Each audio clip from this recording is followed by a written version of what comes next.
coming, folks. Let me read to you here.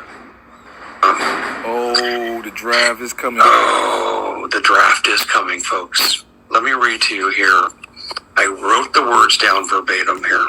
And this is from a document talking about manpower needs. The Army was short 20,000 recruits last month. They're now going to be short, they estimate, 25,000 this month. They're not meeting requirements. That's because warriors don't want to be woke. I'm being very serious. That's why. And they don't want to be thrown into a meat grinder in Ukraine. Do you know now with the frontline troops in Ukraine, I'm reading some casualty reports coming out, 80 to 90% casualties in these units. This is what your kids are going to be going to pretty soon. Here, let me give you the documentation here, okay? From the recent draft projection report for the U.S. military, they categorize this as casualties, replacements, and reconstitution. Replacements is the key. Clearly, there are already plans to put frontline existing veteran soldiers into Ukraine and fight. To me, there's no other way to interpret this. And then they went on to say in the document that we need to engage in a limited scope draft. Well, first of all, that's BS, because there'll be no such thing as a limited scope. There won't be any such thing. They'll take as many people as they need. When the Vietnam War started, they said, well, okay, if you're in college, you get to the next semester to go. It's okay. We'll even let you finish, maybe college deferment. And then, of course, you got a marriage deferment. And so then they started doing is they did away with college deferment. Then everybody got married. And then they did away with marriage deferment. You could have a family deferment. Then they did away with that, which just progressively, because the manpower needs just got bigger. And by 1968, we had 500,000 ground troops in South Vietnam. Still couldn't make the country the way we wanted. Not because of the soldiers, because the strategy was flawed. Intentionally draw out the war, maximize military profits. Boy, I'll tell you, war is a great racket if you can get on both sides of it. You get. Yep. So yeah, you go. Shalom. First thing and foremost, I want to give all praises and glory and honor that's due to Yahweh, Ba'ashem, Yahweh Shai, Ba'ashem Rakakwadash. I'd like to give double honors to the apostles and elders of the great millstone that rule well. Blessings and salutations to the hopeful elect. Noise in his gospel, broad, looking up the standard of Yahweh, Ba'ashem, Yahweh Shai, wherever it may be. This is the Aki of Mahaloya, coming back with another lesson through the Spirit. Man, brothers, we are in some very, very exciting times, if I could say the least. This was a video that was put up by the elder brother Barak Allah. Hey, brother, I'm coming back for that revenge match in that MK, bro. You know, don't worry. I got my weight back up, so you awakened the sleeping giant, brother. You're watching this. But the beloved brother Barak Allah did a lesson on the draft. It's coming World War III, followed by the elder brother Yashawamba. They did a lesson on the draft. I remember the elder brother Manada Zakba as well. He's done something on this as well, because it was a Keisha that was going into basically pompous, proud, basically saying, what are you men gonna do? Because the draft is coming back. Well, what are you women gonna do? Because the draft is coming back. Like, all right, bro, like, seriously, like, women, you're getting ready to be drafted in this war too. As you didn't know that out there in Ukraine, they're recruiting women to fight in a war because the men are reneging, they're surrendering, and they're ultimately getting destroyed by those Russians.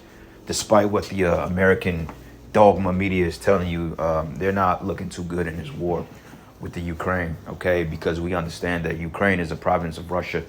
That's their people, so they're going to defend the best interests of their land, okay? In the West, you have no right to come in there and to bully them out of their resources by setting up biolabs to disrupt their way of living, okay? So all those chickens are getting ready to come home and roost. And anybody that's been listening to us for the last decade or so, even myself, we all spoke of a draft that Esau Edom was gonna reinstate, because for one thing, nobody wants to join the American military. Okay, for one thing, nobody wants to go over there and fight your war. Nobody wants to die for endless wars, okay, for your benefit because all wars are bankers' wars, man. And the only people that profit from war are the bankers, the elites. That's it. And it's been like that since the time of the Napoleon Wars, the time of World War One, World War Two, the Gulf War, the Vietnam. Nobody profits but the elites, man. Because you got veterans out here that's fought in Vietnam, and yet the most they got upon coming home was a care package, as far as what do you call it, a hygiene package, a lot of debt and a lot of sickness. You know what I'm saying? And drugs. So we know not to make that mistake again. And the average person is not signing up to go to the military. You know, this is not the time of World War II when the American men was this masculine dominant role. No, people are like, the hell with you in your military, okay? Because we know that we're gonna go over there and we're gonna die. And on top of that, the men, they're not ready. Okay, you see the state of these men in America? These men are not ready to go to no damn war. Not alone the fight the war that's going to determine the fate of mankind. Okay, because this war is going to do just that. It's going to determine the fate on whether your country survives or not. And I'm going to tell you straightforward. If you haven't heard it from anybody else, hear it from here. You are not going to win the next world war. Okay, you are going to go over there and be utterly obliterated. Because this is the war that's going to provoke the second coming of Yahweh Shai. Okay, so I'm excited, man. You know, I'm like, yeah, let's go ahead and do it. You know, because this has to happen. Okay, because brothers are tired, man. We're tired of waking up in this same rat race, in this same cycle of abuse. You know, you get sick, you get, you know, you're behind on bills, man. You got people harassing you, creditors harassing you, women of out of order, child. Man, Jake is tired, man. You know what I'm saying? We're tired and we're even more tired. So let's get this show on the road, man. Go ahead and get your numbers, because the thing, and another thing too, the reason why you have a problem with recruiting people is because, for the simple fact, the way you treat your people. You think people gonna want to fight for you after you didn't send billions of dollars to Ukraine, your house, and so-called migrants, which they ain't nothing. It's nothing but an invasion. Okay, it's an invasion in disguise of migration. But you've taken people's money, you sent it over there to Israel, you sent it to the Ukraine. People are homeless. You're going up on rent. You're taxing them to death. You're a victim in it all the time. How you think these people gonna want to fight for you? They don't have loyalty to this place anymore. And on top of that, the men are a bunch of moles, man. The men are a fucking bunch of moles. You know, you know what I'm saying? They can't determine whether they should keep the privy members on or not. And then you got the women. That's a bunch of hardcore feminists. You know, and the third thing is your military is spread out. You didn't have a military base in every fucking body's country trying to bully them out of their resources. Maybe you will have enough people to fight your war, but you want to have a military base in all lands, which you're not. That's not your right. So who the hell wants to fight for you, man? Okay? So your best bet to do is get these old block niggas, okay? Get these niggas in the truth that claim they want to get carnal, they like guns. Send them guys that bring sticks to camp. Send them to war, since they all about that life, right? Send your game bangers. Send these hardcore feminists. Send Keisha over there. You know, since she don't need a man, then go ahead and put that young AR-15 in her hand. Put on some fatigues, you know what I'm saying, and let her upload a TikTok video and twerk while she getting her ass blown away, man. Okay, because for the simple fact, this is stupid. But anyway, and on top of that, I'm gonna be uploading from GMS KC Priest for the next week. Esau Edom was on some bitch assness. He gave me a strike yesterday on a video talking about medical misinfo. How the hell am I talking about medical information when I'm going into the food system? Okay, you know what I'm saying? To show you somebody, you know, felt some type of way, or Esau Edom flagged the video. So now I can't upload to the other page. So if your brothers was looking for the video that was put up, it's not out there because they took it down. And they denied the appeal. You know, and they like to do it overnight when you're sleeping. That's how you know it's some sneakiness behind it.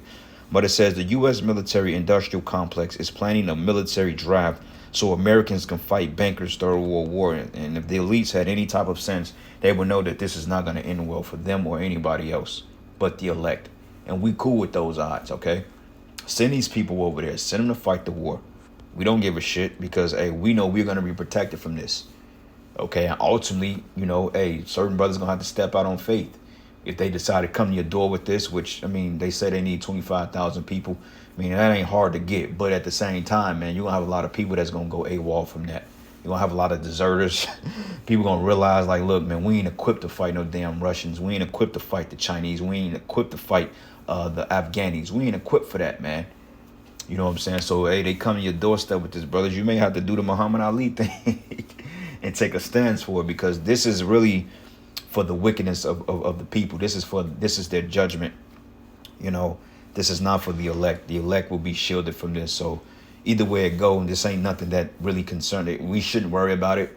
We're just reporting on it. But brothers shouldn't be in a corner biting their fingernails. Oh shit. What if they come knocking their mouth though? Well then, brother, you already know what you gotta do, man. You know, if you got faith in Yahweh Shai, you know not to consent to this, man. You know you gotta take the look, the scriptures say we're gonna go through straits. You know what I'm saying? You gotta go through straits, man. So, but it says the bankers have once again screwed the pooch financially, meaning another world war is soon on the way. And we've been saying World War III. You know, we've said it. I've said it. Brothers have said it. The apostles have said it. We've all mentioned that once the dollar is being stripped away from the commonwealth of the people, okay, once the other nations decide to do away with the dollar, they're going to go to war behind this global U.S. currency, or behind this global currency, because they need to remain dominant. You know, like it was a movie with Forrest Whitaker, and I think it was called Street Kings. He did a movie with Keanu Reeves, and he said, "Cash is king." You know what I'm saying? He says, "Cash is king. I will be king." So they going to war over the dominance over who's gonna remain the global superpower. And when people are taking their reserves from the dollar, then that's a declaration of war, because they feel like, well, you know, if they decide to do away with our money system, then how else are we going to rule the world? We can't bully people into what we want them to do, because now they have the strength of fighting back. So basically, America's like they're like a corner possum, man. They either gonna play dead or they gonna fight back. And in this case, in order for Esau to remain somewhat relevant, he have to save face, and he have to go to war behind that. You know, and what are the chances that on January the 1st, 2024, allegedly, and I say allegedly, these nations are supposed to be doing away with the dollar, which is going to cause mass hyperinflation here in the West. Okay, so they're going to go to war behind that. You know, so this thing, hey, just keep your eyes open, man, because it's going to come quick. But it says the trillions they have stolen from society via their money printing press, the corrupt stock market, and aid to Ukraine means the economy system is once again on the verge of collapse, which always means war soon to come as a cover. Okay, you saw that in World War II. Okay, when basically they entered the latter half of the war to establish the U.S. dollar as world global currency. That's the only reason why America really had dealing in that war. They really didn't have no dealings in. Well, they had dealings in it. They was behind it, but they got in and they basically let everybody clean each other up, and they came in at the last second to, you know, dominate to establish their currency, their blood currency. Because prior to World War II, I believe the British pound was the dominant force, which is still Edomites, but you get the point. But it says both major political parties, blue and red, have become pro-war because war is the pillar of American society. Without endless violence and bloodshed, all that prosperity would cease to exist. Yep. It says war is a racket, stated Smeltley D. Buckler back in 1935 after fighting in 4 major conflicts. It is possible the oldest, easily the most profitable, surely the most vicious. It says it is the only one international, international in scope. It is the only one in which profits are reckoned in dollars and losses in lives. It says the problem today, though, is that Americans are tired of sending their children off to die for the bankers, meaning the bankers, through their political puppets, could attempt to institute a draft, right? Because the bankers, they're not going to fucking fight the war. You think Rothschild or Rockefeller going to be over there with an M16 in their hand? Hell no. They're going to be sitting there watching it from their bunkers, drinking the finest wine, the finest champagnes, eating the best foods, while watching you niggas go over there and die. And you know what? Send Jake. Send these niggas, man. They don't serve a purpose any goddamn way, man. Okay? Send Jake over there. Send these niggas that like to run in stores and the Kia boys. Send them niggas, man. Shit. Look, a 11-year-old shot blew somebody away with a bag of chips. If I was you, Esau, I would lord the fucking drive. I would start at the age of 13. Because technically when a child is 8, it tells you in the scriptures you're supposed to train your sons up from young to use the bow. And I believe in our nation, I believe the age of you going to war was 20 years old.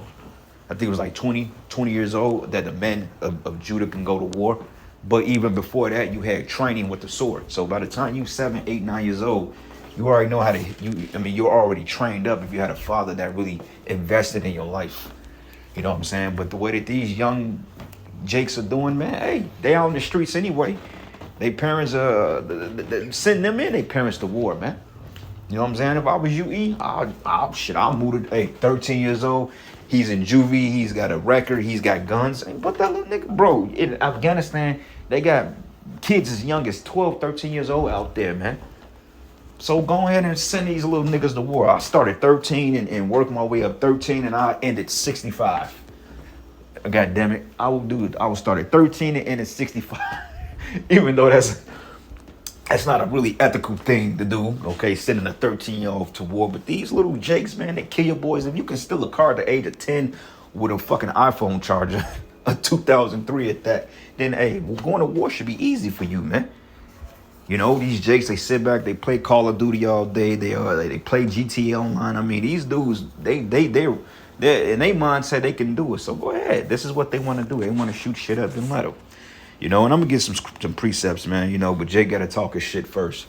But anyway, it says Americans are being psychologically programmed by their globalist overlords for nuclear Armageddon, climate lockdowns, and unleashing a World War III. And maybe this will wake these people up. Okay, but it says the bankers won't stop until they've taken over the world, and they'll murder your children if necessary in order to do it. But while it's true that some 2.1 million people are currently employed in the U.S. defense industry in some way, shape, or form, many soldiers, if you can even call them that, are too fat, too transgender, and ultimately too weak to get the job done. That is true. The military-industrial complex boasts some 1.37 million uniformed personnel and 849,000 reserves. There are also 750 U.S. military bases in more than 80 countries outside the U.S., including more than 100,000 U.S. military personnel who are stationed in Europe alone. America is a war machine, but in other words, they pretty much have always been, especially since 1913, when the private Federal Reserve banking cartel took over the financial system. It says the first two world wars were largely a success as far as private central banking is concerned. And now the ghouls and finances are gearing up to launch the third and possible final war. That will be the final war. Final war that, if biblical prophecy is to be believed, will not go as planned for those that are at the top of the pyramid. And you're absolutely right, man. Okay. That is the war to end all wars. Okay. So before I go here, let's go to the book of Psalms, the 94th chapter. I think it's Psalms 94. And because, like I said, man, this war, elites, this is all for bloodshed, man. Okay.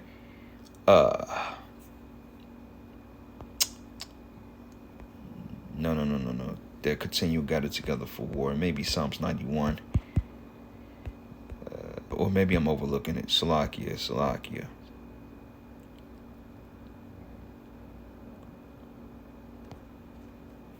No, I think it's Psalms 119. Hold up. Gather together. War.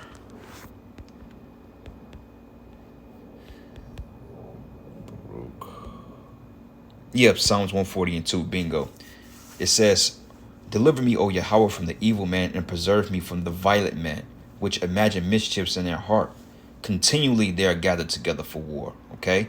It says continually because since this was a nation, it was a meme that went out a couple of years ago. It says, since America has been a nation, it says out of 226 years, America has been at war 221 years.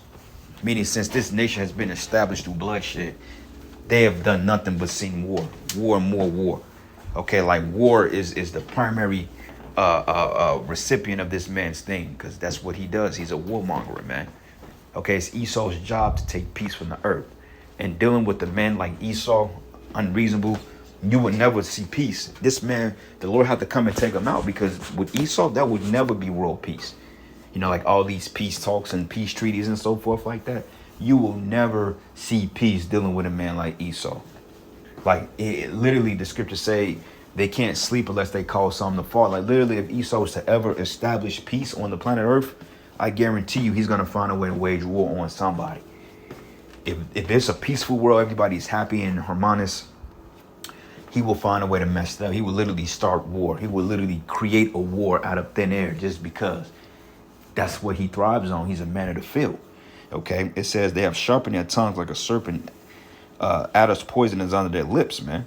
But keep me, O Yahweh, from the hands of the wicked. Preserve me from the violent man who have purpose to overthrow my goings, man. Okay, so this is the reason why we ask for protection from these times, man, because we're going to need it. Okay, things are getting ready to take a very drastic turn for Babylon the Great. You know, and I don't know if the people, they don't listen to the prophets. They think that, you know, we're just making these things up and that we're crazy. And, oh, well, that's not a directly hindsight. But see, what happens is when all hell break loose, then people are going to start to remember the words. Like they hear us, but at the same time, it's in the back of their mind like, all right, you know, we hear y'all, but I still got to go to work. I still got to become a career woman. I still got to, you know what I'm saying, get the bag. Well, like I said, you're going to get put in the bag real soon. Okay, if you don't wake your ass up and smell the coffee. Because, hey, brothers, we're getting ready to be delivered, man. Okay, we're finally at the end of this man's rulership, bro. We're literally at the end. And what you're seeing happen now is them trying to hold on to their rulership. Okay, they're trying to hold on. They're going to do whatever they can to hold on. And no matter how sloppy or how stupid that it seems, he ain't going down without a fight, brothers. But we in the best case scenario because, hey, we got first class tickets to see this place fall. You know, oftentimes we look at the men of the Lord like we are in the worst condition. We go through things more than the average person. But see, it's the way we handle our trials and our tribulations through life.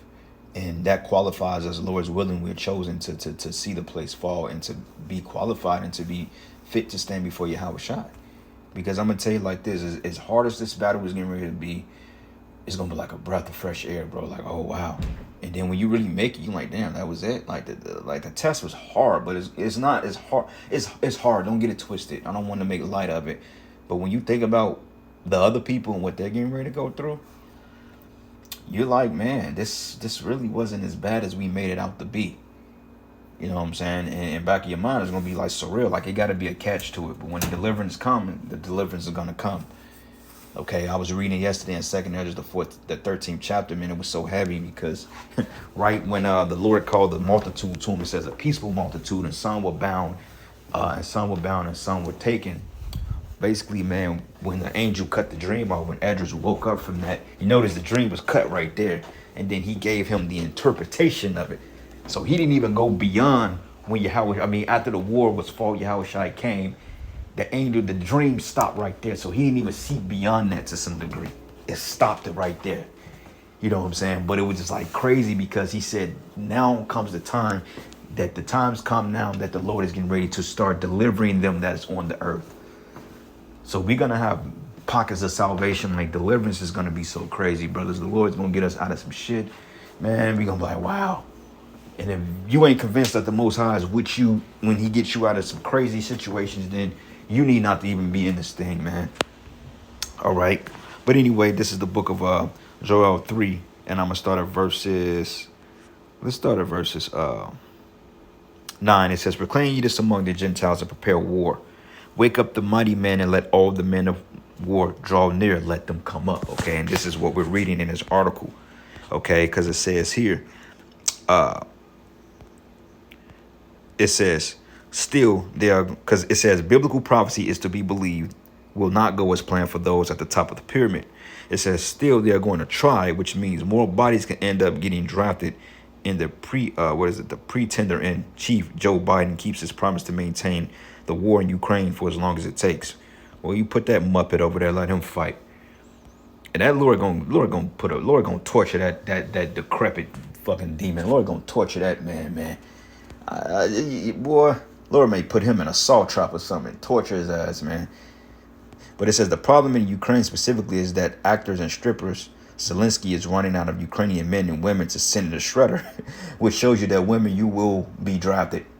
Okay, you're not getting away from this. Ain't none of that now. You want to put on your maid's dress and have your duster with your red high heels with your checkerboard apron. Nah. You're putting on them fatigues. You know what I'm saying? You're going to put that fat ass in them fatigues and you're going to put on them combat boots. Like they say, hey, lace yourself up by the bootstraps, man. A lot of you Keishas, a lot of you twerk queens, a lot of you you so-called independent women, you going over there. You going to war. Okay, you going to war. And they're going to offer you a nice package, man. They're going to say, well, look, man, we give your ass $30,000 a day for as long as it take. Hey, you come back, which you ain't going to come back. But according to their lies and logic, you come back, you're going to be straight for life. They'll give you some estimate. Look, you come back. Look, we estimate that this war is going to take probably 60 days, 3 months, maybe a year. But, hey, we'll pay you $30,000 a day. You know what I'm saying? You're going to make an average of $300-something thousand just for a year's work. You know what I'm saying? And you might not even go to war. Only thing you have to do is just, you could be a mechanic. Just you know, you do this and that. But see, it's going to take a turn for the worse. They're going to need all boots on the ground. Okay, because America is going to lose fully control of, they're going to lose control. They're not going to have this thing. They're not going to have the upper hand in this thing, man. And it tells you that in second address, you know, about the dragons of Arabia, how they going to get the Assyria, you're not going to get the upper hand. And when Esau realized that he's losing, he's going to send all his reserves. He's going to recruit everybody got to go, because shit, it's going to get that bad. And while they're going over there to fight war, these migrants here in America, that's basically going to be the military. That's going to be the police and military force behind this society here, because the American military is getting ready to be shipped out. When he said, I shall remove from you far the Northern Army, they're gonna get shipped out. So these migrants that you have over here, you know what I'm saying, these are military people, and these are gonna be the ones that's gonna be martial law on your streets, and they're gonna come with a whole different energy, man. Okay, ain't gonna be no, well, get in your house, you past curfew, you out past curfew, man. They blowing you away on spot, man. You know. But anyway, it says they have literally been grabbing men off the streets and throwing them into vans, meaning they kidnapping people. That reports the end of the American dream, but we didn't care because it wasn't our sons that was being forced to go to war. But many Americans cheered when the Ukrainians began an ill-fate counteroffensive, but it turned out to be a disaster. But it says the truth seems to be that Russia is winning the war no matter how much money and bodies Ukraine and the U.S. are throwing at it. It says what will happen once they run out of willing and able bodies. Recruitment has been down in recent years, but our leaders desperately want to win this war with Russia, and they also want to be ready to fight a war with China over Taiwan. And the stage is being set to draft young American boys and young American girls into the military service. So how much longer do you think it will be before World War III arrives? Find out more World War III news. Man, I like that article. Man, that's talking my talk. I like that. That's dope. But yeah, man, the Lord is making moves, brothers, man. You know, hey, we ain't got that much long to go. But it says here, proclaim ye this among the Gentiles, prepare war, wake up the mighty men, let all the men of war draw near, let them come up. Beat your plowshares into swords and your pruning hooks into spears, and let the weak say I am strong. Okay? Because, hey, you got the heathens. I mean, you got North Korea, you got India, you got smaller countries out there posing a threat to America, man. Capping on them. But assemble yourselves and come, all ye heathen, and gather yourselves together round about. Thither cause thy mighty ones to come down, O Yahweh, and let the heathen be awakened and come up to the valley of Jehoshaphat.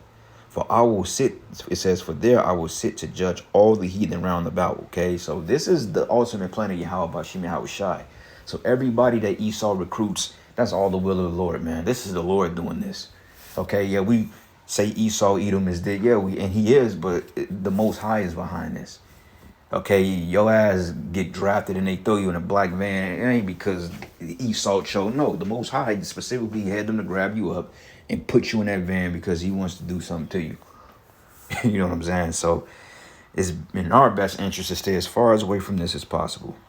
Okay, and just this alone, the recruiting is going to start revolts. You know, people are going to start revolting off that. People are going to start going against with their own government because they're not dealing with it. You know. But it says, put ye in a sickle, for the harvest is ripe. Come get you down, for the press is full, and the flats overflow, and the wickedness is great. But multitudes and multitudes in the valley of decision, for the day of the Lord is near in the valley of decision. And the sun and the moon should be darkened, and the stars should withdraw their shining. And the Lord also shall roar out of Zion, this is Yahweh Shai, and utter his voice from Jerusalem. And the heavens and the earth shall shake, but Yahweh will be the hope of his people, and the strength of the children of Israel, man. So we going to be good, brothers. But they don't understand that when they go over there, they're going to be met with a formidable foe. And we ain't talking about the Russians or the Koreans or China. Okay, that's formidable enough, but you're gonna be met with something out of this world. Okay, you're literally gonna fight what Esau would consider alien invasion. Okay, we ain't talking about this fake CGI shit that he got, this Project Blue Beam shit that he's getting ready to fake. We know that he's gonna fake an alien invasion to get you people on edge, but you're literally gonna fight our Lord. All you nations, man, and he's gonna destroy every last one of you. Okay, Isaiah 3, and I'm gonna start at verses 25. It says, "Thy men shall fall by the sword, and they're mighty in the war." Okay, so there's gonna be a lot of women that's gonna be without husbands in that day. It says, "And our gates shall lament and mourn, and shall be desolate, and shall sit upon the ground." Man, okay, you women are getting ready to get it, man. You know, and I'm gonna end it. I didn't mean for this lesson to be this long, but I kind of got excited, so it happens. But one last precept here. This is the book of Second Esdras, 16. And I'm going to start at verses 33. It says, "The virgins shall mourn having no bridegrooms, and the women shall mourn having their husbands, and their daughters shall mourn having no helpers. And in the wars shall their bridegrooms be destroyed." See, this tells you here, you're going to be destroyed in war. You get recruited and you get drafted, you're going to die. Period. You're not going to survive that war. That war, it is no survivors coming out of that. Okay, only people that's going to survive is the elect. And you better be sure that no elect is going over there to fight this man's war, to fight the Lord. No. Okay, all you people that go to war, you're going to be destroyed. And all of you people that survive this thing, you're going head first into slavery, man. That's how it's going to end. And it says, "In the war shall the bridegrooms be destroyed, and their husbands shall perish of famine. Now hear ye these things, and understand them, ye servants of the Lord. Behold the word of the Lord, receive it, and believe not the gods who the Lord spoke, but behold, the plagues draw nigh and are not slack," man. Okay, so I'm going to end it here, giving all praises and glory and honor that's due to Yahweh Bashim, Yahweh Shai. And with that, shalom and a barbal ball. Shalom.